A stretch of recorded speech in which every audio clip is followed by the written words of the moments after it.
L'ISGRH a organisé une table ronde, 2 tables rondes en réalité, autour d'une enquête dont nous avons été partenaires, qui a été menée par Opinionway en partenariat avec Workday, l'ANDRH. Et cette enquête a pour sujet la génération Z et comment la génération Z se projette dans la fonction managériale. Alors là, je suis présent à cette matinée de table ronde pour présenter un peu les bonnes pages ou en tout cas les chiffres les plus saillants de l'enquête que nous venons de réaliser sur les Gen Z aujourd'hui, qui est le décideur demain. L'idée de cette étude est venue à la fois du constat de l'importance d'aller un peu revisiter beaucoup d'idées reçues et de stéréotypes qui peuvent être très présents et très marquants autour de cette génération Z.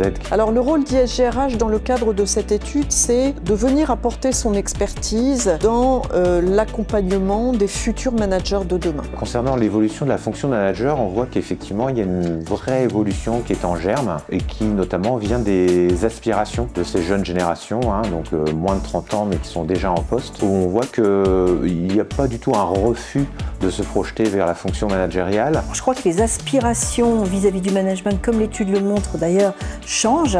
La centralité du travail qu'on a connue depuis, qui est une vraie idéologie du travail qui est là depuis 2 siècles, c'est à la fois un moyen de subsistance, un moyen d'épanouissement, un moyen de trouver une place sociale, mais en fait je me construis un peu autre chose aussi, c'est peut-être moins central. En tout cas j'entends ce message. On voit parmi ces jeunes une volonté de diversité, d'ouverture à des expériences différentes, de surtout pas rester dans le même job et dans la même entreprise sans bouger. Il y a une attente profonde de pouvoir construire du sens au travail. Le regard très acéré de la génération Z sur les valeurs et notamment par exemple l'inclusion de la diversité. Aujourd'hui la génération Z, quand elle se positionne ou se repositionne sur le marché du travail, elle va aller voir quelles sont les valeurs de l'entreprise. Est-ce que ces valeurs sont réelles?